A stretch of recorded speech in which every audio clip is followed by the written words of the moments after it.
যাই হোক, বাংলাদেশ বিরোধী তৎপরতার যৎসামান্য বিবরণ দেওয়ার জন্যই আলোচ্য বইটির প্রকাশ।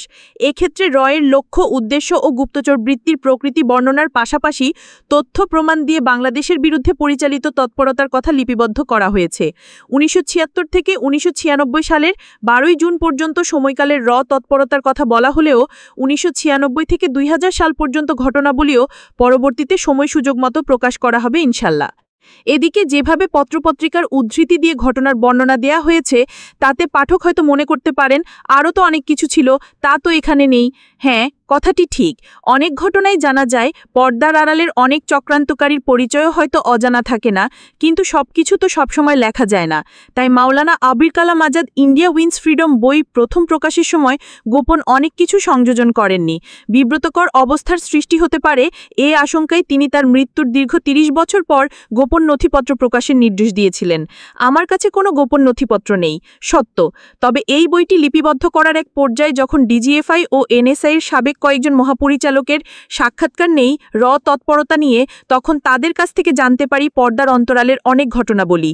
এছাড়া ব্যক্তিগত পর্যায়ে সাংবাদিক হিসেবে প্রাক্তন কয়েকজন গোয়েন্দা কর্মকর্তার মতামত জানার সুযোগ হয়েছে বহুবার। অবশ্য এসব সেন্সিটিভ বিষয় প্রকাশে তারা তাদের নাম উল্লেখ করতে নিষেধ করেছেন। তাই এখানে বাংলাদেশের দায়িত্বপ্রাপ্ত কয়েকজন কর্মকর্তার সাথে কোন কোন রাজনৈতিক দলের কোন কোন নেতার সখ্য ছিল তা সরাসরি না বলে আভাসে ইঙ্গিতে বলা হয়েছে। এক্ষেত্রে বাঙালি জাতীয়তাবাদী বিশ্বাসী রাজনৈতিক দলের নেতৃত্বের কথা যেমন বলা হয়েছে, তেমনি বাংলাদেশি জাতীয়তাবাদী বিশ্বাসী আপাত ভারত বিরোধী নেতার প্রসঙ্গও উদ্ধৃত হয়েছে এর সাথে যোগাযোগ রক্ষাকারী হিসেবে। আসলে আওয়ামী লীগ, বিএনপি, জামাত, জাতীয় পার্টি কোথায় নেই এর এজেন্ট? প্রতিটি স্তরেই আছে এর পদচারণা। এগুলো লেখা সম্ভব নয়। বাংলাদেশ এখনো অতটা গণতান্ত্রিক হয়ে যায়নি যে নির্বিঘ্নে মত প্রকাশ করা যাবে।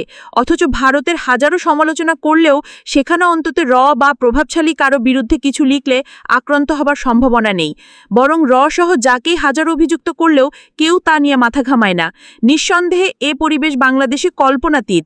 তাই যে ঘটনাবলী পত্রপত্রিকায় প্রকাশিত হয়েছে, যার তথ্যসূত্র পাওয়া যাবে, সেরূপ ঘটনাবলী মূলত এই বইয়ে সংযুক্ত করা হয়েছে।